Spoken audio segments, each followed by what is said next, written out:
Welcome to Zwida Media. If you're new to this channel, please subscribe. Don't forget to like, comment and share. Here's a new video for today.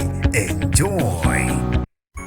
Kuphazamiseke uhlelo kwama-anse ukusebenza izimbangi zikaMaskand zitholana phezulu kwi-interview ebezimenywe kuyona kumbuso wamaciko. Nginibingelele ngiphinde nginamukele kuphina kuphi lanibolo khona le video. Mangoqala sijonele likhasi wamwelekile igama lami ngusibonga konke wakandwande Mothanda ungangibiza intatheli ka-YouTube. Kusuke sinamathambo abaculi bamaskandi umdumazi kanye nonjoko betholana phezulu bagcina bebambane ngezihluthu kwi-interview abebemenywe kuyona kumbuso wamaciko. Lezi mbangi zikaMaskand ehluleke nokuzibamba emva kokuba zizama ukuhlanganiswa kule interview zigcine sezibambana ngezihluthu phambi kwababukeli. Abantu basale beshaqekile ngendlela emangalisayo njoba nazo zehlulekile ukuchaza ukuthi ngabe yini na le ezibangayo. Unjoko kanye nomdumazi bagcineke sebekhushukelwa emoya bagcina behluleka nokuzilawula kwamanzi ukusebenza kwi-interview abebemenywe kuyona. Bafethu ke abantu babe nokuphawula kwahlukahlukene emva kwaso lesigameko